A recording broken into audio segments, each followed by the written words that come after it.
हरे कृष्ण, जय माता दी। आप सभी का दिन शुभ हो। आज चैत्र मास महात्म्य के 5वें दिन की कथा में आप सभी का बहुत बहुत स्वागत है। अब सुनिए आज की कथा। श्री सूत जी महाराज आगे कहते हैं कि घृताची नाम की उस सुंदरी अप्सरा को सामने देखकर व्यास जी बड़ी चिंता में पड़ गए। सोचने लगे कि अब मैं क्या करूं, ये देव कन्या अप्सरा मेरे अनुरूप तो नहीं है। उस समय विचार सागर में निमग्न मुनि को देखकर अप्सरा के मन में आतंक छा गया। वह सोचने लगी कहीं मुनि मुझे शाप न दे दे, इसलिए उसने अपना रूप सुग्गी का बना लिया और डरती हुई वह मुनि के आगे से निकली। अब उसे पक्षी के रूप में देखकर व्यास जी बड़े आश्चर्य में पड़ गए। अप्सरा को देखने के साथ ही मुनि के शरीर में काम का संचार हो गया था। उस समय अग्नि प्रकट करने के विचार से व्यास जी काष्ठ मंथन कर रहे थे। अचानक उस लकड़ी पर ही उनका शुक्र गिर पड़ा, पर वे काष्ठ मंथन करते ही रहे। मुनि के उसी अमोघ शुक्र से सुखदेव जी का आविर्भाव हो गया। व्यास जी के समान ही सुखदेव जी की भी बड़ी भव्य आकृति थी। काष्ठ से उत्पन्न हुए उस बालक ने व्यास जी के मन को आश्चर्यचकित कर दिया। जिस प्रकार यज्ञ में हवि पाने पर अग्नि प्रज्वलित हो उठती है, वैसे ही सुखदेव जी की आकृति चमचमा रही थी। पुत्र को सामने देखकर अब मुनि के आश्चर्य की सीमा नहीं रही। मन में आया कि ये कैसी घटना घट गई। उन्होंने यूं विचार किया कि हो न हो ये भगवान शंकर के वरदान का ही प्रभाव है। काष्ठ से प्रकट हुए सुखदेव जी तेज के मूर्तिमान विग्रह ही जान पड़ते थे। अपने तेज से एक दूसरे अग्नि की तरह उनकी आभा चमक रही थी। दिव्य तेज से संपन्न एक दूसरे ग्रहपत्र अग्नि की तुलना करने वाले और परम प्रसन्न पुत्र को जब मुनि ने देखा, तब उन्होंने तुरंत गंगा जी में गोता लगाया और फिर वे पर्वत के शिखर पर आ गए। तपस्वी लोग आकाश से बालक सुखदेव जी पर फूलों की वर्षा करने लगे। व्यास जी ने महात्मा सुखदेव जी के जातकर्म आदि सभी संस्कार संपन्न किए। विश्वावसु, नारद और तुम्बरु आदि प्रधान गंधर्वों के मन में अपार हर्ष हुआ। वे सब सुखदेव जी के दर्शन करने आए और गान करने लगे। काष्ठ से प्रकट इस दिव्य बालक सुखदेव जी के दर्शन पाकर संपूर्ण महाभाग विद्याधरों को असीम आनंद हुआ। उन्होंने स्तुति आरंभ कर दी। हे ब्राह्मणों, सुखदेव जी के धारण करने के लिए दंड, सुंदर कृष्ण मृगचर्म और दिव्य कमंडल और स्वयं आकाश से पृथ्वी पर आ गए। सुखदेव जी बहुत शीघ्र बड़े हो गए। प्रकाश तो उनका जन्म का ही साथी था। जन्म के समय ही रहस्य और संग्रह सहित सभी वेद सुखदेव जी के पास उसी प्रकार विराजमान हो गए जैसे उन्होंने व्यास जी को सुशोभित किया था। हे मुनिवरों, पुत्रोत्पत्ति के समय व्यास जी ने घृतांची अप्सरा को सुग्गी के रूप में देखा था, इसलिए उस बालक का नाम उन्होंने सुखदेव रख दिया। सुखदेव जी ने बृहस्पति जी को विद्या गुरु बनाया। ब्रह्मचर्य के व्रत में कोई भी विधि अधूरी नहीं रही। सभी वेदों और धर्म शास्त्रों का उन्होंने भली भांति अध्ययन कर लिया। फिर गुरु को गुरु दक्षिणा दी। समावर्तन हो जाने पर वे अपने पिता व्यास जी के पास आ गए। पास आए हुए पुत्र को देखकर व्यास जी बड़ी प्रसन्नता से उठे और सुखदेव जी को बारंबार उन्होंने अपने हृदय से लगाया। वे उनका मस्तक सूंघने लगे। कुशल मंगल पूछने के बाद उत्तम विद्याध्ययन के प्रसंग में वार्ता की। तुमने भली भांति विद्या पढ़ ली, ऐसा आश्वासन देकर व्यास जी ने सुखदेव जी को आश्रम पर रख लिया। इसके बाद व्यास जी सुखदेव जी का विवाह करने की बात सोचने लगे। तब उन्होंने सुखदेव जी से भी कहा कि अनघ, तुम तो बड़े बुद्धिमान हो। बेटा, तुमने सभी वेद और धर्मशास्त्र पढ़ लिया, अब विवाह भी कर लो। गृहस्थ बनकर देवताओं और पितरों का यजन करो। पुत्र, विवाह करके मुझे पितृ ऋण से मुक्त करना तुम्हारा परम कर्तव्य है। सुखदेव, तुम बड़े बुद्धिमान हो। तुम्हें गृहस्थाश्रम में रहने पर मुझे महान सुख होगा। बेटा, तुमसे मुझे बड़ी आशा है, उसे तुम्हें पूर्ण करना ही चाहिए। महाप्राज्ञ, अत्यंत कठिन तपस्या करने के बाद तुम अयोनिज का मैंने मुख देखा है। शुकदेव, तुम दिव्य रूप हो, मैं तुम्हारा पिता हूँ और मेरी रक्षा तुम करो। श्री सूत जी कहते हैं, इस प्रकार कहने पर पूर्ण वैरागी शुकदेव जी ने अपने पिता व्यास जी से इस प्रकार कहना आरंभ किया कि पिताजी, भला बताइए तो, मर्त्यलोक में ऐसा कौन सा सुख है जिसमें दुख ना भरे हो? और पंडित जन तो ऐसे सुख को सुख ही नहीं कहते। महाभाग, विवाह कर लेने के बाद मैं तो स्त्री के वश में हो जाऊंगा, पराधीन हो जाने पर, विशेषतः जब स्त्री मुझे अपने काबू में कर लेगी, तब मेरे लिए कौन सा सुख रह जाएगा? पिताजी, संभव है लोहे और लकड़ी के यंत्र से जकड़ा हुआ मनुष्य का भी छूट भी जाए, किंतु स्त्री पुत्रमयी श्रृंखला से बंध जाने पर तो वह किसी भी प्रकार मुक्त हो ही नहीं सकता। तब व्यास जी कहने लगे कि पुत्र, ग्रह ना तो बंधनागार है, ना बंधन में कारण ही। जिसका मन गृहस्थ आश्रम में आसक्त नहीं हुआ, वो गृहस्थ होते हुए भी मुक्त हो जाता है। न्याय पूर्वक आए हुए पैसों से वेद की आज्ञा के अनुसार सत्कार्य में लगा रहे, श्राद्ध करे, वेद की आज्ञा के अनुसार सत्कर्मों में लगा रहे, ब्रह्मचारी, सन्यासी और वानप्रस्थ नियम पालन करके सदा गृहस्थ के घर मध्याह्न के बाद भिक्षा के लिए आते हैं, उन्हें श्रद्धा पूर्वक अन्न का दान करें और उनके साथ मधुर संभाषण अर्थात वार्ता करने से गृहस्थों को महान धर्म मिलता है, वे कृतार्थ हो जाते हैं। गृहस्थ आश्रम से श्रेष्ठ अन्य किसी धर्म को न मैंने देखा है और न कभी सुना ही है। पुत्र, वेद की आज्ञा के अनुसार कार्य करने वाले गृहस्थ को भला क्या नहीं मिल सकता? स्वर्ग, मोक्ष और उत्तम कुल में जन्म उसे सभी सुलभ हो जाते हैं। जिस जिस बात की अभिलाषा होती उसी को वह पा जाता है। तब श्री सुखदेव जी कहने लगे कि पिताजी, गृहस्थ आश्रम सदा कष्ट देने वाला है, मैं इसे स्वीकार नहीं करूंगा।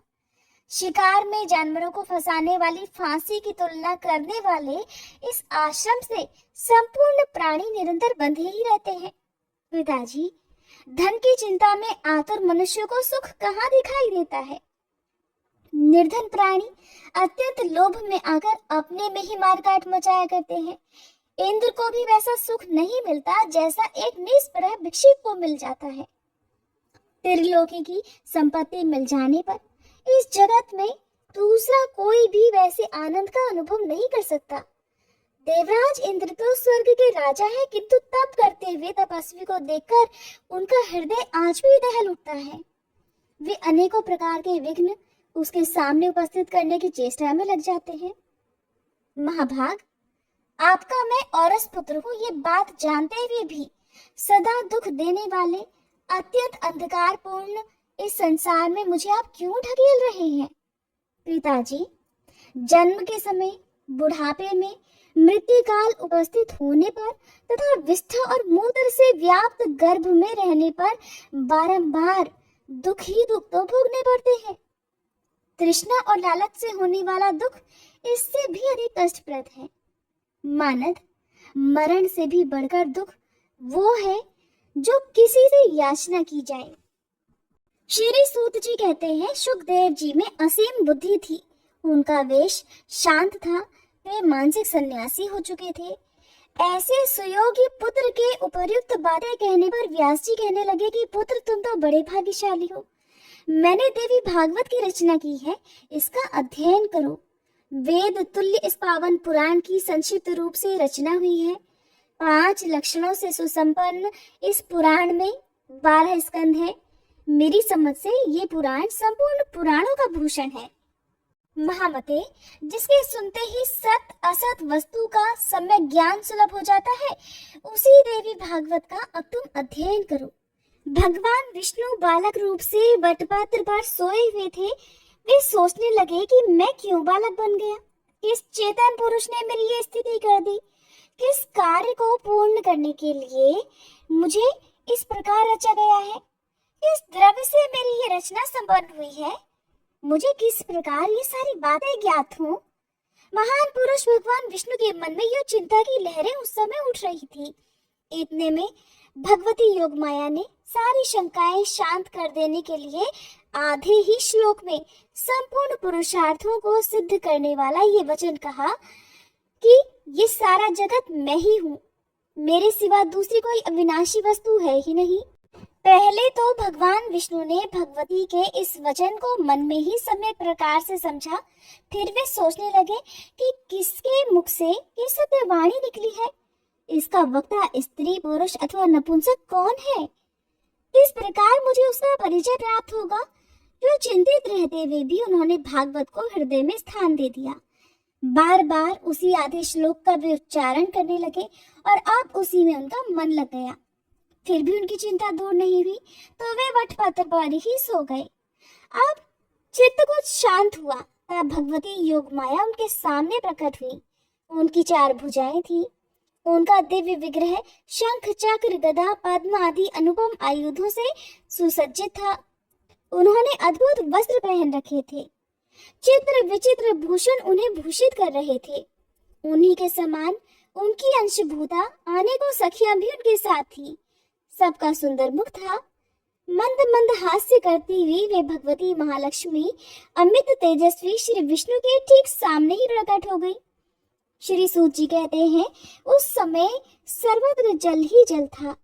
मन को मुग्ध करने वाली महालक्ष्मी के अचानक दर्शन पाकर कमल लोचन श्री विष्णु महान आश्चर्य में पड़ गए। रति, भूति, बुद्धि, मति, कीर्ति, स्मृति, धृति, श्रद्धा, मेधा, स्वाहा, स्वधा, शुद्धा, निद्रा, दया, गति, तुष्टि, पुष्टि, क्षमा, लज्जा, जृंभा, तंद्रा आदि शक्तियां और महादेवी के साथ चारों ओर अलग अलग विराजमान थी।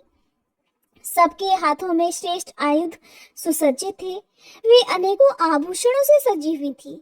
पारिजात पुष्प की माला और मोती के हार उनकी छवि बढ़ा रहे थे। उस जलार्णव में भगवती महालक्ष्मी तथा उनकी सहचरी शक्तियों को देखकर भगवान विष्णु का हृदय आश्चर्य से भर गया। वे सर्वात्मा प्रभु इस घटना को देखते ही आश्चर्यचकित से होकर सोचने लगे कि ये सभी स्त्रियां कौन हैं तथा वटपत्र की शैया पर सोने वाला मैं ही कौन हूँ, और चारों तरफ दिखाई देने वाले जल ही जल के बीच में ये वटपत्र कैसे उत्पन्न हुआ, ये वट वृक्ष कैसे प्रकट हुआ और किस प्रकार इस अज्ञात शक्ति ने मुझे सुंदर बालक बनाकर यहाँ स्थापित कर दिया है। ये स्त्री भला कौन है? किस अनिर्वचनीय शक्ति ने क्यों मेरे आगे ये अद्भुत दृश्य उपस्थित कर दिया? अब मुझे क्या करना चाहिए? मैं कहाँ जाऊं या कहीं न जाकर सावधानी के साथ बाल स्वभाववश चुपचाप यहीं लेटा रहूं? व्यास जी कहते हैं कि भगवान विष्णु वटपत्र पर सोए हुए थे। उनका मन आश्चर्य के उमड़े समुद्र में डूब रहा था। उनकी ये दशा देखकर भगवती मुस्कुराकर कहने लगी, हे विष्णु, आप क्यों विस्मय विमुग्ध हो रहे हैं? भगवती महाशक्ति के प्रभाव से आप मुझे पहचान नहीं पाते। पहले भी तो सृष्टि और प्रलय का चक्कर चलता रहा है। उस समय आप अनेकों बार अवतरित हो चुके हो। वह पराशक्ति निर्गुण है, आप सगुण पर ब्रह्म हो। वैसे ही मैं भी सगुणा शक्ति हूँ और मेरे विषय में तो इस प्रकार समझना चाहिए कि जो सात्विकी शक्ति है वही मैं हूँ। अभी आपके नाभि कमल से प्रजापति ब्रह्मा जी की सृष्टि होगी। रजोगुण से संपन्न होकर फिर वे संपूर्ण जगत की रचना करेंगे। तपस्या में लीन होने के बाद उन्हें सर्वोत्कृष्ट शक्ति सुलभ होगी। तब वे त्रिलोकी के निर्माण में सफल होंगे। ब्रह्मा जी रजोगुण को धारण करने वाले हैं, इसलिए उनकी सृष्टि भी रजोगुण संपन्न होगी। विलक्षण बुद्धि वाले ब्रह्मा जी पंचभूतों का निर्माण करके उनके भीतर इंद्रियों को, इंद्रियों के संचालक देवताओं को तथा मन को यथा योग्य स्थापित कर अपनी सृष्टि सजाएंगे। इसी से उन्हें कर्ता की उपाधि भी मिली है। महाभाग, और आप इस विश्व की रक्षा का काम संभालना। क्रोध के आवेश में आने पर आपकी भौहों के बीच से रुद्र का अवतार होगा। उन्हें तामसी शक्ति प्राप्त होगी।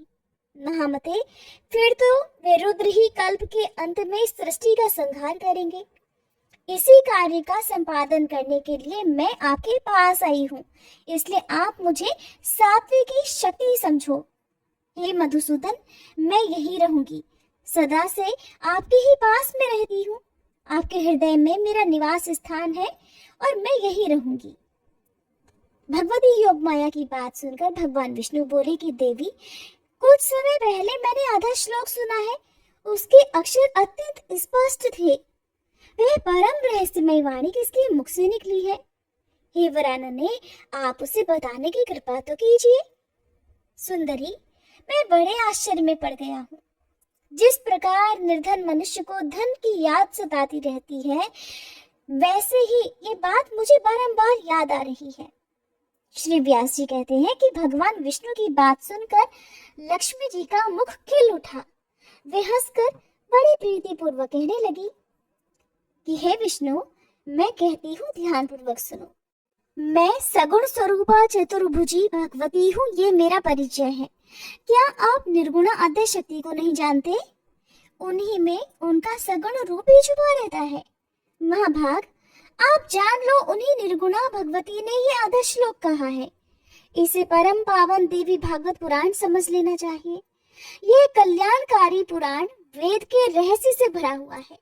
शत्रुओं का शमन करने वाले अटल व्रतधारी भगवान विष्णु, मैं उन भगवती की विशेष कृपा मानती हूँ जो इस गुप्त रहस्य को उन्होंने स्पष्ट कर दिया। महाविद्या के मुख से प्रकट हुई यह वाणी संपूर्ण शास्त्रों का सार है। इससे अधिक जानने की वस्तु त्रिलोकी में कुछ है ही नहीं। निश्चय ही वे भगवती आप पर बहुत प्रेम रखती हैं, तभी तो आपके सामने उन्होंने इसे व्यक्त किया। व्यास जी कहते हैं, भगवती महालक्ष्मी के इस वचन को सुनने के बाद भगवान विष्णु ने उसे महान मंत्र मानकर हृदय में सदा के लिए धारण कर लिया। कुछ समय बीत जाने के बाद उनके नाभि कमल से प्रकट हुए ब्रह्मा जी दैत्यों से भयभीत होकर उनकी शरण में पहुंचे। तब श्री हरि ने घोर युद्ध करके उन मधु और कैटभ नामक दैत्यों को मारा। फिर वे स्पष्ट अक्षर वाले उस आदि श्लोक के जप में संलग्न हो गए। उन्हें जप करता हुआ देखकर ब्रह्मा जी के मन में अपार हर्ष हुआ। उन्होंने भगवान विष्णु से पूछा, हे जगदीश्वर, आप सभी देवताओं के आराध्य हैं। हे कमललोचन, फिर आप किसके लिए जप कर रहे हैं? आपसे अधिक आदर पाने का अधिकारी देवता भला कौन है, जिसका स्मरण करके आपका हृदय आनंद में निमग्न हो रहा है? तब भगवान विष्णु बोले, महाभाग, क्रिया कारण आदि लक्षणों से संपन्न जो शक्ति आप में और मुझ में विराजमान है, उसे कल्याण स्वरूपा भगवती आद्य शक्ति समझो, जिनके आधार पर इस अगाध जल में ये सारा जगत स्थित है, जो सदा विराजमान रहकर साकार रूप से अपनी लीला प्रकट करती है तथा जिनसे ये चराचर अखिल विश्व उत्पन्न हुआ है। सदा प्रसन्न रहने वाली वही भगवती महाशक्ति मनुष्यों का उद्धार करने के लिए अवतरित हुई है। वरदान देना उनका स्वभाव ही है। वे परम विद्या स्वरूपिणी सनातनी देवी है। विश्व का उद्धार करने के लिए उनका प्राकट्य होता है। व्यास जी कहते हैं, ब्रह्मा जी भगवान विष्णु के नाभि कमल पर विराजमान थे। वहीं उन्होंने उस आदि श्लोक को याद कर लिया। इसके बाद अपने अमित बुद्धिशाली पुत्र नारद जी को उन्होंने इसकी शिक्षा दी। नारद जी ने उसे मुझे पढ़ाया। फिर मैंने 12 स्कंधों में विशद रूप से इसकी व्याख्या की। महाभाग, उसी वेद तुल्य पुराण का अब तुम अध्ययन करो। सर्ग उपसर्ग आदि 5 लक्षणों से परिपूर्ण वह पुराण भगवती जगदम्बिका की उत्तम कथाओं से सुसज्जित है। उसके सभी भाग तत्व ज्ञान के रस से भरे हुए हैं। संपूर्ण पुराणों में वे श्रेष्ठ माना जाता है। उसमें वेद के सिद्धांत भरे हैं। वृत्तासुर के वध की कथा तथा अन्य भी अनेकों कथाओं का उसमें वर्णन हुआ है। संसार रूपी समुद्र से उद्धार करने वाला वह पुराण ब्रह्म विद्या का तो भंडार ही है। महाभाग, तुम योग्य और प्रतिष्ठित पुरुष हो। तुम्हें अनुपम बुद्धि प्राप्त है। इसलिए इस परम पावन देवी भागवत नामक पुराण के अध्ययन में उद्यत हो जाओ। इसमें 18,000 श्लोक हैं। ये प्रशंसनीय कल्याणकारी पुराण श्रोताओं और वक्ताओं को सुखी बनाता, शांति प्रदान करता, दीर्घायु तथा पुत्र और पौत्र से संपन्न करता है। ये धर्मात्मा सूत मेरे शिष्य हैं। इस मंगलमय पवित्र पुराण का तुम्हारे साथ ही ये भी अध्ययन करेंगे। श्री सूत जी कहते हैं, इस प्रकार व्यास जी ने अपने पुत्र शुकदेव जी को तथा मुझे देवी भागवत का उपदेश दिया। इसकी उन्होंने जो विस्तृत व्याख्या की, उसके सभी विषय मैंने याद कर लिए। व्यास जी के पावन आश्रम पर रहकर मैंने देवी भागवत का अध्ययन किया। तब भी अन्य लोगों की तरह सुखदेव जी के हृदय में शांति नहीं आई। वे एकांत में रहने लगे। उनके मन की व्याकुलता दूर हो ही नहीं सकी। ऐसा लगता था मानो उन्हें कुछ भूल सा गया हो। उनकी न भोजन में विशेष रुचि होती, न ही उपवास में। इस प्रकार सुखदेव जी को चिंतित देखकर व्यास जी ने उनसे पूछा कि पुत्र, तुम निरंतर इतने चिंतित क्यों रहते हो? तुम्हारे मन में क्यों इतनी व्याकुलता आ गई पुत्र? जिस प्रकार निर्धन मनुष्य ऋण से दबकर सदा उसी की चिंता में लीन रहता है, तुम्हारी भी इस समय ठीक वही दशा हो रही है। पुत्र, मैं तुम्हारा पिता वर्तमान हूँ, फिर भला तुम्हें ऐसी कौन सी चिंता सवार हो गई? अगर मेरे कहने से तुम्हारे मन को शांति ना मिले तो तुम जनक जी, जिसके रक्षक हैं, उस मिथिलापुरी में चले जाओ। वह राजा जनक प्रसिद्ध धर्मात्मा, जीवन मुक्त और बड़े सत्यवादी हैं। महाभाग, वे तुम्हारा अज्ञान अवश्य दूर करेंगे।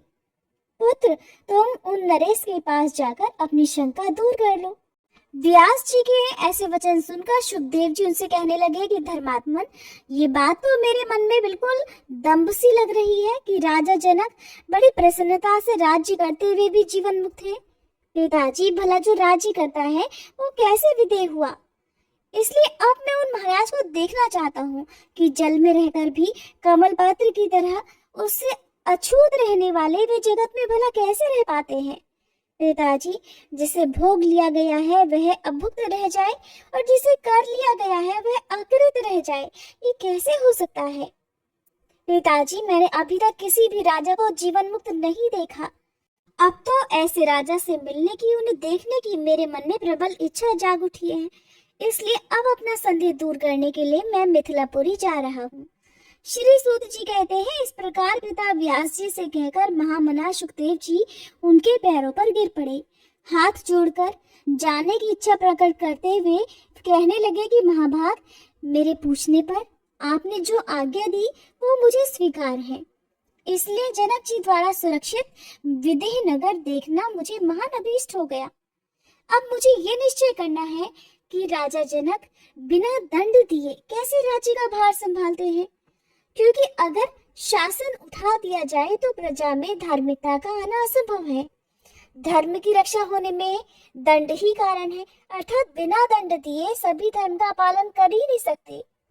ये मनु आदि महर्षियों की सतत घोषणा है। पिताजी, फिर ये नियम कैसे लागू रह सका? यही मेरे मन को विशेष संदिग्ध कर रहा है। मेरे मन में इसके प्रति भारी शंका है। सूत जी कहते हैं, सुखदेव जी के मन में जाने की इच्छा उठ चुकी थी। अपने ऐसे परम ज्ञानी और दृढ़ वैरागी पुत्र को देखकर व्यास जी ने उन्हें हृदय से लगा लिया और कहने लगे, बेटा सुखदेव, तुम्हारा कल्याण हो, तुम दीर्घायु रहो। पुत्र, तुम तो बड़े बुद्धिमान हो, मेरे सामने सच्ची प्रतिज्ञा करके आनंद पूर्वक अब जा सकते हो। वहां जाकर मेरे उत्तम आश्रम पर वापस अवश्य ही लौट कर आना और कहीं किसी प्रकार कहीं और मत चले जाना। तुम्हारे मुख कमल को देखकर फिर मैं सुख से अपना जीवन बिता सकता हूँ। पुत्र, तुम्हारे आंखों से ओझल हो जाने पर तो मुझे बहुत दुख भोगना पड़ेगा, क्योंकि मेरे प्राण तो तुम ही में है। जनक जी के द्वारा अपने संदेह दूर करने के बाद तुरंत ही यहाँ आ जाना। श्री सूत जी कहते हैं, व्यास जी के इस प्रकार कहने पर सुखदेव जी ने उनके चरणों में मस्तक झुकाया, परिक्रमा की और उसी क्षण इतनी तेज गति से चल पड़े मानो धनुष से छूटा हुआ बाण हो। उन्हें जाते समय रास्ते में अनेकों समृद्धशाली देश, वन, वृक्ष, फले फूले खेत और तप करने वाले तपस्वी, मंत्र की दीक्षा से सुशोभित यजमान आदि मिले। अनेक प्रकार के धर्म देखने में आए। उन्हें देखते ही महामते सुखदेव जी क्रमशः सुमेरु पर्वत और हिमालय को पार करके मिथिला जा पहुंचे। धन धान्य से परिपूर्ण उस उत्तम नगरी में जाने पर उन्होंने देखा कि सभी प्रजा तो सुखी है, चारों ओर सदाचार का पालन हो रहा है। फाटक पर द्वारपाल था, उसने रोककर कहा कि आप यहाँ कौन है, कहाँ से पधारे हैं, कहिए किस कार्य से आपका आना हुआ। द्वारपाल के पूछने पर सुखदेव जी ने कुछ भी उत्तर नहीं दिया, बल्कि नगर के प्रवेश मार्ग से निकलकर वे ठूठे वृक्ष की तरह अविचल भाव से खड़े हो गए। उनका मन आश्चर्य से मुग्ध हो गया था। मुख पर हंसी छा गई। वे अचल खड़े रहे और एक भी शब्द उनके मुंह से नहीं निकला। उनको इस प्रकार खड़ा देखकर द्वारपाल ने कहा, हे ब्राह्मण, कहिए, कहीं आप गूंगे तो नहीं है? आप किस लिए यहाँ पधारे हैं? मेरी तो ऐसी समझ है कि बिना किसी काम का कहीं किसी को जाना होता ही नहीं। हे ब्राह्मण देवता, महाराज की आज्ञा हो जाने पर आप इस नगरी में जा सकते हैं। अज्ञात कुल और शील वाला मनुष्य किसी भी प्रकार इस नगरी में जाने का अधिकारी नहीं है। मानद, आप निश्चय ही महान तेजस्वी और वेद के अच्छे विद्वान जान पड़ते हैं। अपना वंश और अपना आने का उद्देश्य मुझे बताने के बाद आप अपनी इच्छा अनुसार इस पुरी में पधारने की कृपा करें। तब श्री सुखदेव जी कहने लगे, अरे द्वारपाल, तुम्हारा क्या दोष है? तुम तो सदा के लिए ही परतंत्र हो। तुम तो राजा की आज्ञा का ही पालन कर रहे हो और सेवकों को तो उचित रूप से प्रभु का कार्य ही करना चाहिए। तुम्हारे द्वारा मैं यहाँ रोका गया, इसमें राजा भी निर्दोष है, क्योंकि विगत जनों का कर्तव्य है कि ये चोर और शत्रु को भलीभांति जानकर ही व्यवहार करें। सुखदेव जी की बातें सुनकर द्वारपाल के मन में निश्चित हो गया कि ये कोई ज्ञानी ब्राह्मण ही है, इसलिए उसने राजा के भव्य भवन में पधारने के लिए मुनि से प्रार्थना की। सुखदेव जी मिथिला का दृश्य देखते हुए आगे बढ़े। वह नगरी 3 प्रकार के मनुष्यों से खचाखच भरी हुई थी। रत्न राशियों से भरी पूरी अनेकों दुकानें थी। खरीदने और बेचने वाले बहुत सारे थे। जहां कहीं भी देखो विपुल संपत्ति ही दिखती थी। 3 प्रकार के प्राणियों पर नजर डालते हुए सुखदेव जी चल रहे। तदंतर राजभवन के प्रवेश मार्ग पर पहुंचे। वे इतने तेजस्वी थे मानो दूसरे सूर्य ही हो। वहां भी द्वारपाल ने उन्हें रोक दिया। तब वे लकड़ी की तरह बिल्कुल चुपचाप स्थिर वहां खड़े हो गए।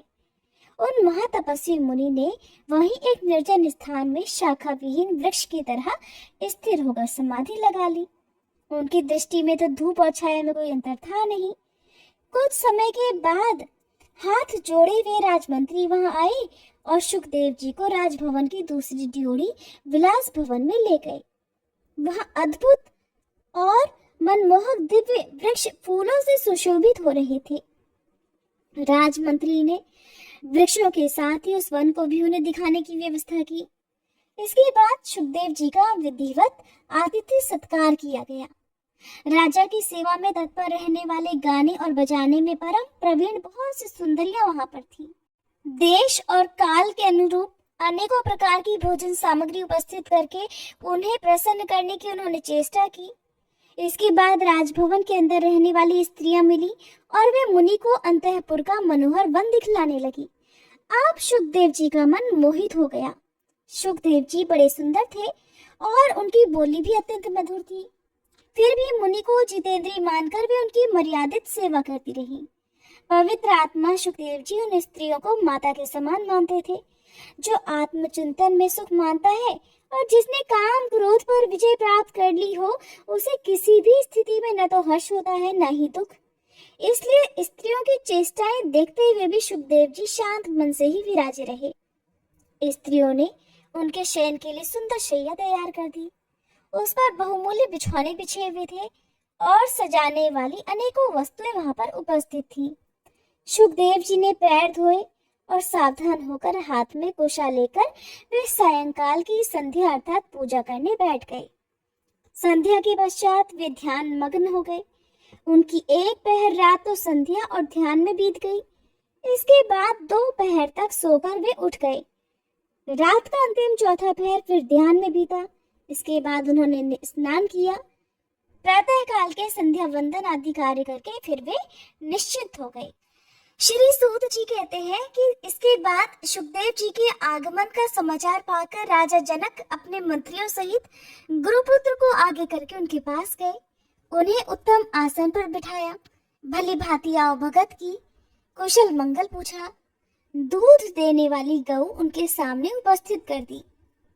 सुखदेव जी ने महाराज जनक के किए हुए सत्कार को नियमानुसार स्वीकार कर लिया। राजा से भी उन्होंने कुशल मंगल पूछी और उनसे अपना शुभ समाचार कह सुनाया। कुशल प्रश्न होने के बाद व्यास नंदन सुखदेव जी सुखदायी आसन पर बैठ गए। उनका चित्त शांत था। तब राजा जनक ने उनसे पूछा कि महाभाग, आप बड़े निष्प्रह महात्मा हैं। मुनिवर, किस काम से आपका यहाँ पधारना हुआ, बताने की कृपा कीजिए। तब श्री सुखदेव जी बोले, महाराज, पिता व्यास जी ने मुझसे कहा कि तुम विवाह कर लो, क्योंकि सभी आश्रमों में उत्तम गृहस्थ आश्रम ही है। परंतु उनकी आज्ञा को बंधन कारक मानकर मैंने उसे स्वीकार नहीं किया। उन्होंने फिर ये कहा कि ये बंधन नहीं है, तब भी मैंने उनकी बात नहीं मानी। मेरा मन विविध तरह की कल्पनाओं में उलझने लगा। मेरे मन की दशा को समझकर मुनिवर व्यास जी बोले, तू मिथिला चला जा, शोक मत कर। वहाँ राजा जनक रहते हैं, वे याज्ञिक पुरुष और जीवन मुक्त हैं। विदेह नाम से उन्हें सारा संसार जानता है। वहाँ पर वे अकंटक राज्य करते हैं। राज्य का भार संभालते हुए भी वे माया के बंधनों से मुक्त हैं। परम तपस्वी पुत्र, फिर तू क्यों डरकर वन वृत्ति स्वीकार करना चाहता है? महाभाग, राजा जनक की स्थिति देखकर अपने मानसिक अंधकार को दूर करके तुझे विवाह अवश्य ही कर लेना चाहिए। और अगर मेरी बात पर विश्वास न हो तो खुद जाकर उन महाराज से पूछ ले। वे राजा जनक जी तेरे मानसिक संदेह का निवारण कर देंगे। पुत्र, उन राजा की बात सुनकर शीघ्र मेरे पास लौट आना। महाराज, इस प्रकार अपने पिता की आज्ञा मानकर मैं आपकी पुरी में आ गया हूँ। आप तो निष्पाप पुरुष हैं। मैं संसार के बंधन से मुक्त होना चाहता हूँ। मुझे बताइए कि मुझे क्या करना चाहिए। राजन, तप, तीर्थ, व्रत, यज्ञ, स्वाध्याय, तीर्थ, व्यास या फिर ज्ञान, इन साधनों में से किसका आश्रय लेने से मुक्ति सुलभ होती है, ये कहने की कृपा करें। तब राजा जनक ने कहा कि सुनिए, मोक्ष मार्ग का अनुसरण करने वाले ब्राह्मण को चाहिए कि पहले उसका यज्ञोपवीत संस्कार हो, फिर विद्या पढ़ने के लिए वह गुरु के यहाँ रहे। वेद और वेदांत का अध्ययन हो जाने पर गुरु को गुरु दक्षिणा दे, उसका समावर्तन हो, फिर वह विवाह करके गृहस्थ आश्रमी बन जाए, मन पर अधिकार रखे। इसके अलावा दूसरा कोई विधि विधान उसके लिए लागू नहीं होता। संतोष रखे, दूसरे की आशा न करे, मन में पाप को न ठहरने दे, अग्निहोत्रादि करता रहे, सदा सत्य बोले, पवित्र रहे, पुत्र और पौत्र हो जाने पर वानप्रस्थ हो जाए, तपस्या करके काम, क्रोध आदि 6 शत्रुओं पर विजय प्राप्त कर ले। इसके बाद पुत्र के पास रहने के लिए स्त्री की व्यवस्था कर दे, अर्थात पुत्र का विवाह कर दे। न्याय पूर्वक संपूर्ण अग्नियों को अपने आधान करके चौथे आश्रम में पैर रखे। धार्मिक भावना मन से कभी दूर न होने दे, अर्थात भक्ति से कभी दूर न रहे। चित्त शांत रहे, शुद्ध वैराग्य होने पर ही ऐसी स्थिति बनानी चाहिए। मेरी समझ से इसे कोई मिथ्या नहीं बना सकता। सुखदेव जी, वेद की आज्ञा के अनुसार 48 संस्कार विहित हैं। उनसे महापुरुषों ने गृहस्थ के लिए 40 संस्कार बताए हैं। मानद वासनाएं बड़ी दुर्जर हैं, ये शांत नहीं होती, इसलिए इनका वेग शांत करने के लिए क्रमशः त्यागी बनना चाहिए। ऊपर सोने वाला तो कभी न कभी गिरता ही है, जो नीचे सोता है उसके गिरने की संभावना नहीं रहती। सन्यासी हो जाने पर भ्रष्ट हो जाए तो फिर उसके लिए कोई भी मार्ग सहज नहीं है। चींटी पैर से ही वृक्ष के मूल पर चढ़कर डालियों पर चली जाती है और धीरे धीरे सुखपूर्वक फल तक भी पहुंच जाती है। पक्षी कोई विघ्न सामने न आ जाए, इस भय से बड़ी तेज गति से उड़ता है। परिणाम ये होता है कि वो तो थक जाता है और चींटी सुखी होती है। जो भगवत साक्षात्कार से वंचित हैं, वे मन के प्रबल वेग को रोक नहीं सकते। इसलिए क्रमशः वर्णाश्रम धर्म का अनुसरण करते हुए मन को जीतना चाहिए। गृहस्थ आश्रम में लीन रहकर भी सदा शांत रहे, बुद्धि में विकार उत्पन्न न होने दे, आत्मा का चिंतन करे, न लाभ में प्रसन्न हो और न हानि में दुखी हो। हर स्थिति में एक समान रहना चाहिए। इस तरह से जनक जी ने सुखदेव जी को तरह तरह का ज्ञान दिया। श्री सूत जी कहते हैं, जनक जी के उपयुक्त कथन सुनकर सुखदेव जी का मन मुक्त हो गया, उनकी शंकाएं दूर हो गई। उसी क्षण जनक जी से आज्ञा लेकर वे व्यास आश्रम को चल पड़े। अपने पुत्र को आते देखकर व्यास जी के सुख की कोई सीमा ही नहीं रही। उन्होंने सुखदेव जी को गोद में बिठा लिया, मस्तक सूंघा, फिर उनकी कुशल मंगल पूछी। इसके बाद सुखदेव जी अपने पिता के पास ही उनके सुंदर आश्रम में रहने लगे। वे वेदाध्ययन में सफलता पा चुके थे। सभी शास्त्रों का सम्यक प्रकार से उन्होंने अध्ययन भी कर लिया था। राज्य करते हुए भी राजा जनक की जो स्थिति थी उसे देखकर सुखदेव जी के मन को बड़ी शांति मिली। अब पिता के आश्रम में रहना उन्हें अभीष्ट हो गया। पितरों की एक सौभाग्यवती कन्या थी। उस सुंदरी कन्या का नाम था पीवरी। योग पथ के पथिक होते हुए भी सुखदेव जी ने उसे अपनी पत्नी बनाया। उस कन्या से उन्हें 4 पुत्र हुए, कृष्ण, गौरप्रभ, भूरी और देवश्रुत। कीर्ति नाम की एक कन्या हुई। परम तेजस्वी सुखदेव जी ने विभ्राज कुमार महामना अणु के साथ उस कन्या का विवाह कर दिया और उसके श्रीमान ब्रह्मदत्त पुत्र हुए। सुखदेव जी के दौहित्र ब्रह्मदत्त बड़े प्रतापी राजा हुए, साथ ही वे ब्रह्म ज्ञानी भी थे। कितने समय तक वहां रहकर नारद जी ने उन्हें ब्रह्म ज्ञान का उपदेश दिया था। ज्ञान की पराकाष्ठा पर पहुंचकर ब्रह्मदत्त ने सर्वोत्कृष्ट योग मार्ग का अनुसरण किया। नारद जी की कृपा से वे बहुत शीघ्र मुक्तिप्रद ज्ञान के अधिकारी हो गए। फिर सुखदेव जी ने अपने पिता व्यास जी का साथ छोड़कर कैलाश के सुरम्य शिखर पर जाने का निर्णय किया। वहां उन्होंने अविचल समाधि लगा ली। परम सिद्धि मिल जाने पर उनका आसन शिखर से ऊपर उठ गया। आकाश में वे इस प्रकार चमकने लगे मानो महान तेजस्वी सूर्य चमक रहे हों। सुखदेव जी के ऊपर उठते समय पर्वत का शिखर फटकर 2 भागों में बट गया। हवा की तरह तेज गति से वे आकाश में चले तो उत्पातों की भरमार हो गई। ऋषिगण ने उनका स्तवन करना प्रारंभ कर दिया। उस समय सुखदेव जी तेजस्वी होने के कारण आकाश में एक दूसरे सूर्य के समान अत्यंत प्रकाशित होने लगे। उधर व्यास जी को ये सब देखकर बड़ा दुख हुआ। उनके मुख से बार बार हे पुत्र ये शब्द निकल रहा था। वे पर्वत के उस शिखर पर चले गए जहाँ सुखदेव जी ने योगाभ्यास किया था। व्यास जी की दयनीय दशा देखकर सुखदेव जी ने उत्तर दिया और उनके वचन से सभी जान गए कि सुखदेव जी व्यष्टि शरीर को समष्टि में मिलाकर आकाश में चले गए हैं। उस पर्वत के शिखर पर अब तक भी स्पष्ट उत्तर सुनाई पड़ता था। व्यास जी का विलाप बंद नहीं हुआ। वे शोक के उमड़े हुए सागर में डूब उतरा रहे थे। उनके मुख से बार बार पुत्र पुत्र की करुण आवाज निकल रही थी। मन पर विरह का बादल मंडरा रहा था। उनकी स्थिति देखकर भगवान शंकर वहां पधारे और उन्होंने उनको समझाना आरंभ कर दिया कि व्यास जी तुम शोक मत करो। तुम्हारा पुत्र सुखदेव योग शास्त्र का प्रकांड विद्वान है।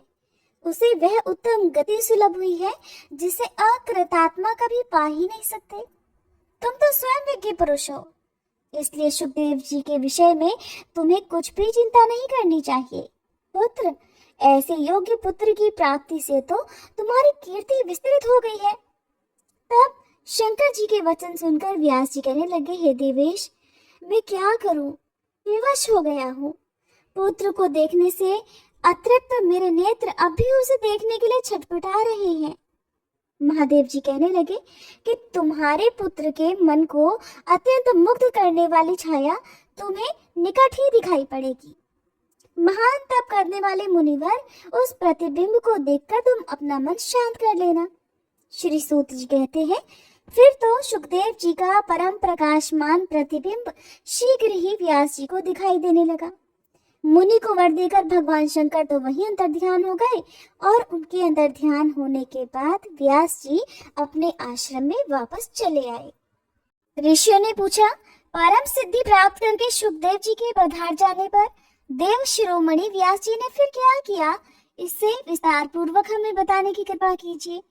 श्री सूत जी कहते हैं, असित, देवल, वैशंपायन, जैमिनी और सुमंतु प्रभृति अनेकों शिष्य व्यास जी के पास रहकर वेदाभ्यास करते थे और वे सभी पहले ही आज्ञा लेकर पृथ्वी पर धर्म का प्रचार करने चले गए थे तथा पुत्र सुखदेव जी का अंतरिक्ष में निवास हो गया। ये सब देखकर व्यास जी के मन पर शोक की घटा घिर आई। उन्होंने वहां से चलने का विचार कर लिया। इतने में उन्हें निषाद कन्या अपनी पुण्यवती माता सत्यवती याद आ गई। उन्होंने उन्हें गंगा के तट पर छोड़ दिया था। उस समय वे अत्यंत शोकाकुल थी। माता सत्यवती की दयनीय दशा याद आने पर महातेजस्वी मुनिवर व्यास जी उस पर्वत शिखर को छोड़कर अपनी जन्मभूमि पर आ गए। आकर निषादों से पूछा कि पुण्यमयी माता कहाँ गई। उन सबने उत्तर दिया कि वह कन्या राजा शंतनु को सौंप दी गई है। इसके बाद दासराज ने प्रसन्नता पूर्वक व्यास जी का आतिथ्य सत्कार किया। फिर तो व्यास जी सरस्वती नदी के सुरम्य तट पर अपना आश्रम बनाकर वहीं रहने लगे। उनकी तपस्या आरंभ हो गई। राजा शांतनु बड़े प्रतापी राजा थे। उन्होंने सत्यवती के गर्भ से 2 पुत्रों को जन्म दिया।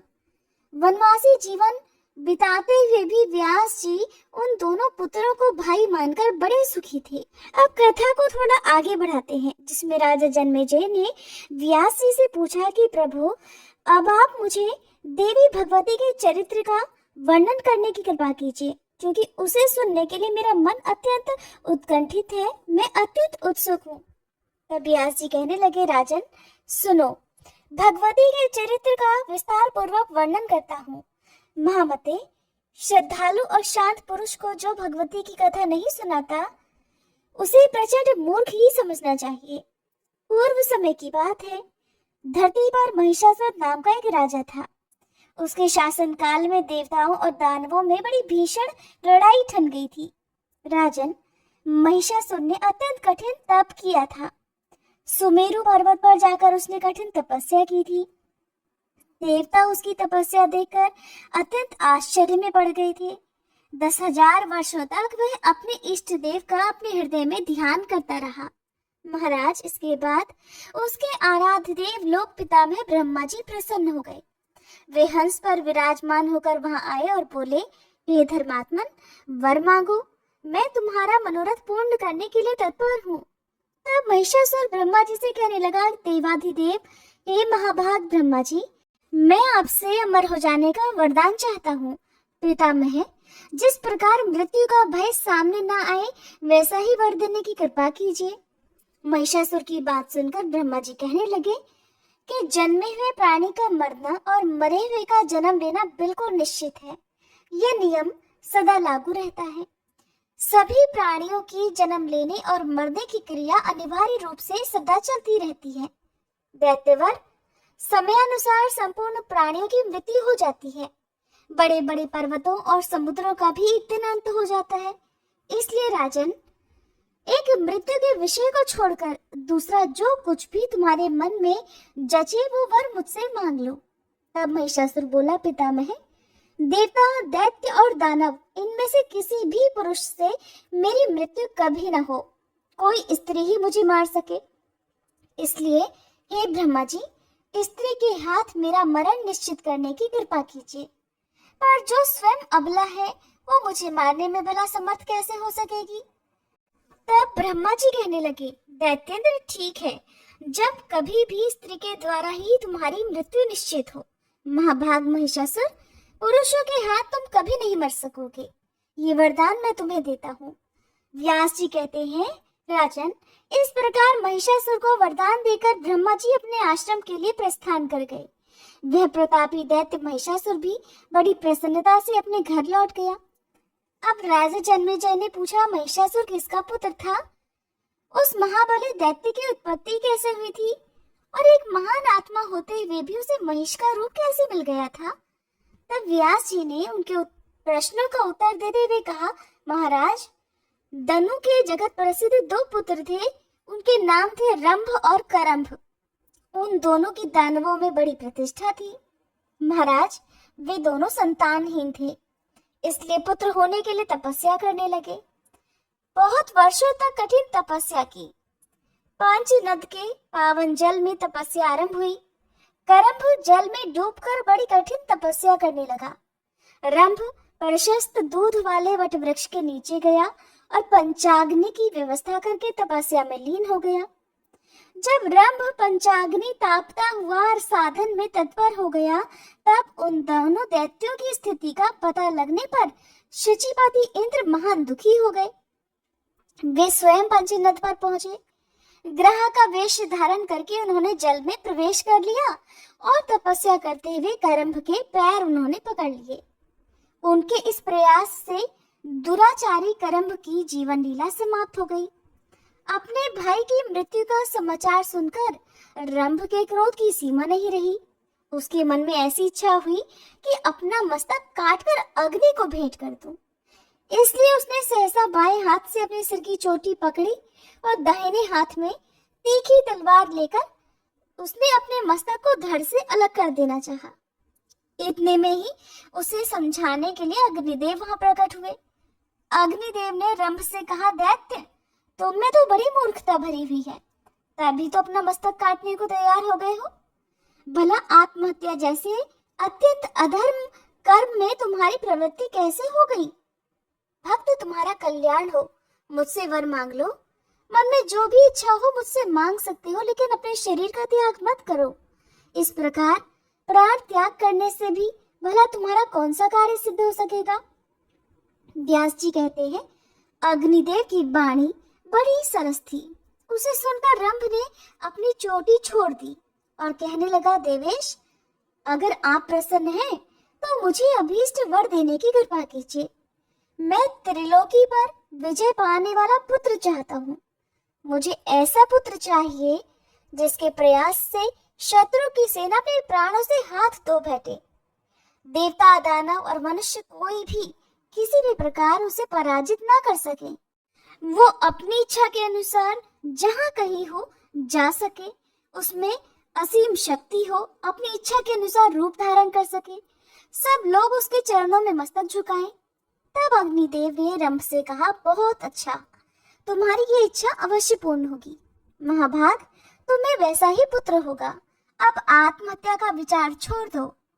महाभाग रंभ, जिस सुंदरी भार्या पर तुम्हारा मन टिक जाए, उसी के गर्भ से महान पराक्रमी पुत्र तुम्हें प्राप्त होगा। व्यास जी कहते हैं, अग्निदेव का वचन मन को प्रसन्न कर देने वाला था। उनकी बात सुनकर दैत्य व रंभ ने चरणों में उनके मस्तक झुका दिया और फिर वह अपने स्थान की ओर चल दिया। रंभ का स्थान संपूर्ण समृद्धियों से भरा पूरा था। वहां अनेकों यक्ष मौजूद थे। पशु भावापन्न राक्षस तो था ही, काम भाव से एक महिषी पर उस दानवराज की दृष्टि पड़ गई। उस समय वह भैंस भी जवानी के मद में चूर थी। रंभ उस पर आकर्षित हो गया और होनी तो बड़ी प्रबल है। इस प्रकार वह महिषी गर्भवती हो गई। एक समय की बात है, कोई एक दूसरा भैंसा उस भैंस पर टूट पड़ा। इसलिए उस भैंसे को मारने के लिए रंभ स्वयं सामने आ गया और उसके ऊपर झपटा। वह बलवान भैंसा भी कामांध था। उसने तुरंत अपने सींगों से रंभ पर चोट पहुंचानी शुरू कर दी। उसके सींग बड़े तीखे थे। उस भैंसे ने उन तीखे सींगों के द्वारा रंभ के हृदय में बड़ी गहरी चोट पहुंचा दी। इससे वह दानव मूर्छित होकर धरती पर गिर पड़ा और उसके प्राण पखेरु उड़ गए। अपने स्वामी रंभ के मर जाने पर वह बेचारी महिषी भय से अत्यंत घबराकर वहां से भाग चली। बड़ी तेजी से वह एक वट वृक्ष के नीचे जाकर यक्षों की शरण में चली गई। उसके पीछे लगा हुआ वह भैंसा भी वहीं पहुंच गया। बल के अभिमान में तो वो चूर था ही। यक्षों ने देखा कि वह महिषी अत्यंत कातर होकर अपनी आंखों से आंसू गिरा रही है और भय से उसका कलेजा कांप रहा है। साथ ही पीछे दौड़कर आता हुआ भैंसा भी उन्हें दिखाई दिया। इसलिए उस भैंस की रक्षा करने के लिए यक्ष भैंसों का सामना करने के लिए तत्पर हो गए। अब उस भैंसे के साथ उन यक्षों का रोमांचकारी युद्ध छिड़ गया। यक्ष बाण बरसाने लगे। एक ऐसा बाण लगा कि उससे आहत होकर वह भैंसा तुरंत प्राणहीन होकर धरती पर गिर पड़ा। रंभ यक्षों का परम प्रेमी था, इसलिए उन्होंने उसके मृतदेह को लेकर दाह संस्कार करने के लिए चिता पर रख दिया। पति के मृत शरीर को चिता पर देखकर उस महिषी के मन में भी निश्चित विचार हो गया कि मैं भी अपने पति के साथ ही सती हो जाऊं। यक्षों के रोकते रहने पर भी उसके विचार में जरा भी परिवर्तन नहीं हुआ और वह जलती हुई चिता में बैठ गई। उसने अपने प्रेमी पति को अपने हृदय से लगा लिया। उसी समय चिता के मध्य भाग से महाबली महिषासुर निकल आया। पुत्र पर कृपा करने वाला स्वयं ब्रह्म भी एक दूसरा शरीर धारण करके रक्त बीज के रूप में चिता से बाहर निकला। इस प्रकार महिषासुर और रक्त बीज इन दोनों की उत्पत्ति महाबली रंभ से ही हुई। इसके बाद मुख्य मुख्य दानव एकत्र हुए और उन्होंने महिषासुर को वहां की राजगद्दी पर अभिषिक्त कर दिया। राजन, महिषासुर देवताओं, दानवों और मानवों सबसे अवध्य था, अर्थात कोई भी उसका वध नहीं कर सकता था। महाराज, महिषासुर के जन्म और उसको मिले हुए वरदान का यही प्रसंग है। जय माता दी। आज की कथा समाप्त हुई। इसके आगे का वृतांत आप अगले अध्याय में सुनेंगे। उम्मीद है ये वीडियो आपको पसंद आई होगी। तो आइए दोस्तों, अब हम सीता नितनेम की कहानी सुनते हैं, जिसे सीता माता कहती थी और प्रभु श्री राम सुना करते थे। एक दिन श्री राम भगवान को किसी काम के लिए बाहर जाना पड़ा, तो सीता माता कहने लगी कि भगवान, मेरा तो 12 वर्ष का नितनेम है। अब आप बाहर जाएंगे तो मैं अपनी कहानी किसे सुनाऊंगी? तब श्री राम ने कहा कि सीते, आप कुएं की पाल पर जाकर बैठ जाना और वहां पर जो भी औरतें पानी भरने आएंगी उन्हें अपनी कहानी सुना दिया करना। सीता माता कुएं की पाल पर जाकर बैठ गई। तभी एक स्त्री आई। उसने रेशम की जड़ी की साड़ी पहन रखी थी और सोने का घड़ा ले रखा था। सीता माता उसे देखकर कहने लगी, बहन, मेरा 12 वर्ष का नितनेम सुन लो। पर वह स्त्री बोली कि मैं तुम्हारा नितनेम सुनूंगी तो मुझे तो घर जाने में देर हो जाएगी और मेरी सासू मुझसे झगड़ा करेगी। इसलिए उसने कहानी नहीं सुनी और अपने घर चली गई। लेकिन उसके घर जाते ही उसकी रेशम जड़ी की साड़ी फट गई। सोने का घड़ा मिट्टी के घड़े में बदल गया। सासू ने देखा तो पूछा, अरे बहू, यह किसका दोष लेकर अपने सिर आ गई है? बहू बोली, माँ जी, कुएं पर एक औरत बैठी थी। उसने अपनी कहानी सुनने के लिए कहा, लेकिन मैंने नहीं सुनी। शायद उसी का यह फल मुझे मिला है। बहू की बात सुनकर अगले दिन वही साड़ी और वही घड़ा लेकर सास कुएं की पाल पर गई। सास को वहीं पर सीता माता बैठी मिली तो माता सीता ने कहा, बहन, मेरी कहानी सुन लीजिए। सासू बोली, एक बार छोड़, मैं तो 4 बार कहानी सुन लूंगी। तब सीता माता बोली, राम आए, लक्ष्मण आए, देश के पुजारी आए, नित नीम का नीम लाए। आओ राम, बैठो राम, तभी रसोई जीमो राम। माखन मिश्री खाओ राम, दूध बतासा पियो राम। सुत के पल का मोठो राम, साल दुसाला पोठो राम, साल दुसाला ओढ़ो राम। जब बोलूं राम ही राम, राम सवारे सबके काम। खाली घर भंडार भरेंगे, सबका बेड़ा पार करेंगे। बोलो श्री राम, जय राम, जय जय राम। सासू बोली, बहन, कहानी तो बहुत अच्छी लगी। फिर कहानी सुनकर सासू घर चली गई और उसकी साड़ी फिर से रेशम जरी की बन गई। मिट्टी का घड़ा फिर वापस से सोने के घड़े में बदल गया। बहू ने देखा तो कहने लगी, सासू माँ, आपने यह सब कैसे किया? सासू बोली, बहू, तू दोष लगाकर आई थी और मैं अब दोष उतार कर आ रही हूँ। बहू ने पूछा कि माँ जी, वह कुएं वाली स्त्री कौन है? सासू ने बताया कि वह तो सीता माता थी। वह पुराने से नया कर देती है, खाली घर में भंडार भर देती है।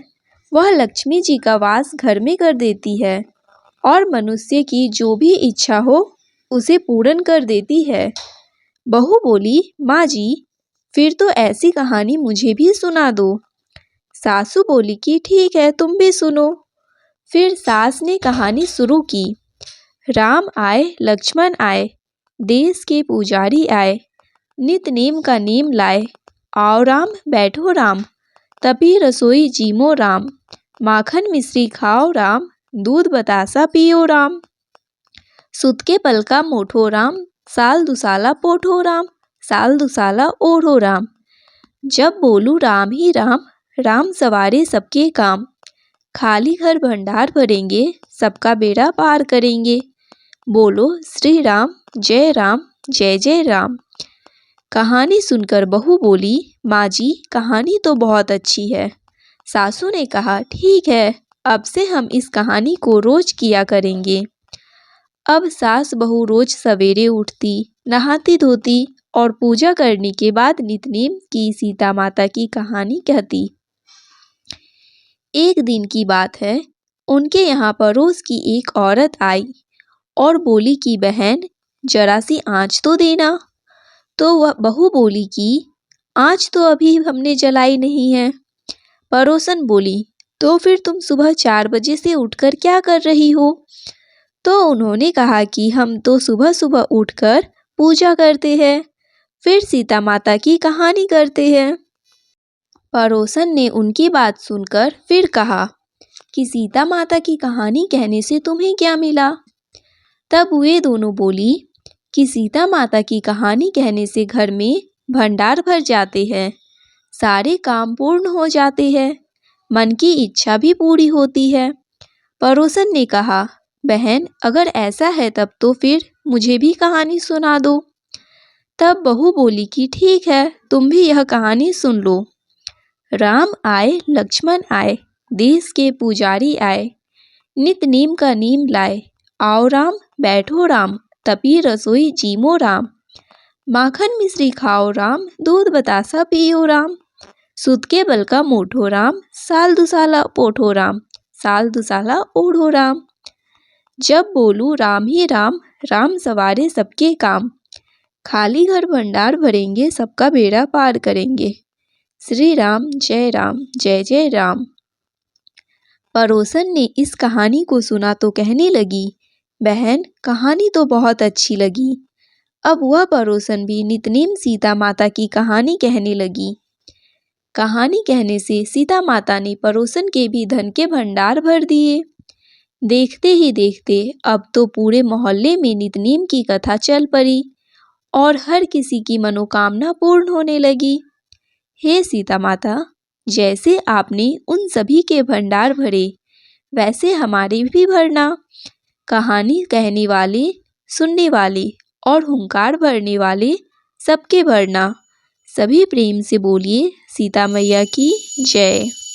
बंसी शोभित कर मधुर, नील जलद तन श्याम।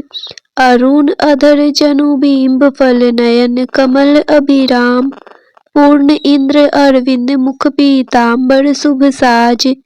जय मनमोहन मदन छवि, कृष्ण चंद्र महाराज। जय यदुनंदन जय जगवंदन, जय वासुदेव देवकी नंदन। जय यशोदा सुत नंदन दुलारे, जय प्रभु भक्तन के सत तारे। जय नट नागर नागन थैया, कृष्ण कन्हैया धेनु चरैया। पुनि नख पर परुपु गिरिवर धारो, आओ दिनन कष्ट निवारो, आओ दिनन कष्ट निवारो। वंशी मधुर अधर धरि टेरो, होवे पूर्ण विनय यह मेरो, होवे पूर्ण विनय यह मेरो। आओ हरि पुनि माखन चाखो, आज लाज भारत की राखो। गोल कपोल चिंबुक अरुणारे, मृदु मुस्कान मोहिनी डारे, मृदु मुस्कान मोहिनी डारे। रंजित राजीव नयन विशाला, मोर मुकुट वैजंती माला। कुंडल श्रवण पीत पट आछे, कटि किंकिनी काछ निकाछे। नील जलज सुंदर तनु सोहे, छवि लखी सुर नर मुनि मन मोहे। मस्तक तिलक अलग घुंघराले, आओ कृष्ण बांसुरी वाले। करी पय पान पूत नहीं, तारियो अकब कागा सुर मारियो। मधुवन जलत अग्नि जब ज्वाला, मैं सीतन लखत नहीं नंदलाला। सूरपति जब ब्रिज चढ़यो रिसाई, मस्वर धार वारी वरसाई। लगत लगत ब्रज चहन बाहायो, गोवर्धन नखधारी बचायो। लखी यशोधरा मन भ्रम अधिकाई, मुख मह चौहद भुवई दिखाई।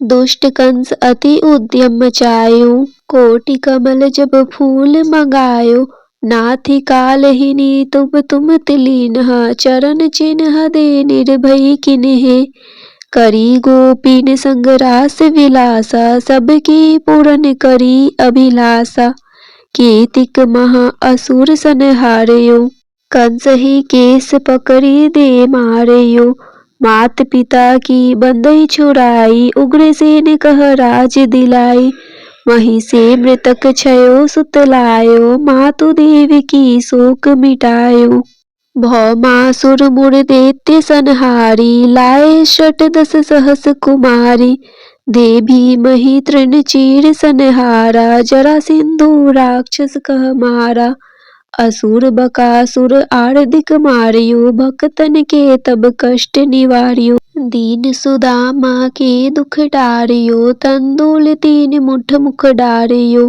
प्रेम के साग विंदुर घर मांगे, दुर्योधन के मेवा त्यागे, लखी प्रेम की महिमा भारी, ऐसे श्याम दिन हितकारी, भारत के पारथ रथ हाके, लिए चक्र कर नहीं बल थाके, निज गीता के ज्ञान सुनाए, भक्तन हृदय सुधा बरसाए, मीरा थी ऐसी मतवाली, विष पी गई बजा कर ताली, रान भेजा सांप पिटारी, सालिग्राम बने बनवारी, निज माया तुम विधि ही दिखायो, उड़ते संयम सकल मिटायो, तब सत निंदा करी तत्काला, जीवन मुक्त भयो शिशुपाला, जब ही द्रौपदी टेर लगाई, दीननाथ लाज अब जाई, तुरत ही वसन बने नंदलाला, बड़े चीर में भीरी अरि मुँह काला, अस अनाथ के नाथ कन्हैया, डूबत भवंबर बचावड नैया,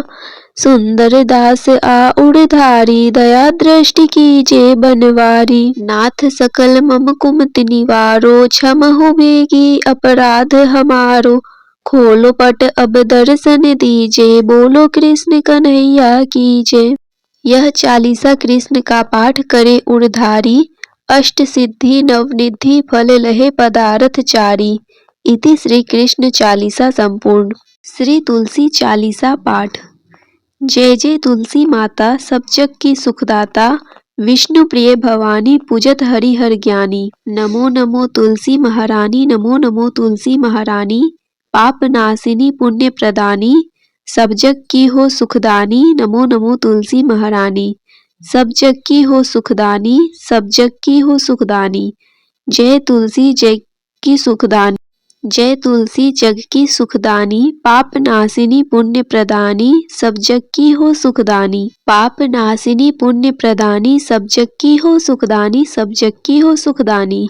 नर नारी जो तुलसी ध्यावे, सब सुख संपत्ति पूर्ण पावे। लक्ष्मी रूप धरो तुम माता, विष्णु प्रिय भव भवदाता। घर में तुलसी रहे निरंतर, होए न दरिद्रता का अंतर। कृपा दृष्टि जब तुम कर देवी, सब विपदा पल में हर लेती। तुलसी पूजन जो नर नारी, करे सदा सुख संपत्ति भारी। कष्ट न आवे रोग न बाधा, सदा रहे सुख सौख्य साधा। तुलसी माता की महिमा न्यारी, महिमा गावे वेद पुरानी। राम नाम को करे प्रचार, भक्तन को दे भव से पार। जो कोई तुलसी चालीसा गावे, भक्ति भाव से शीस नवावे। उसके घर सुख शांति आवे, कृपा तुम्हारी सदा लहावे। तुलसी माता की सदा करो वंदना, शीस नवाए। तुलसी माता की सदा करो वंदना, शीस नवाए। कृपा दृष्टि मुझ पर रहे, संकट दूर भगाए। कृपा दृष्टि मुझ पर रहे, संकट दूर भगाए।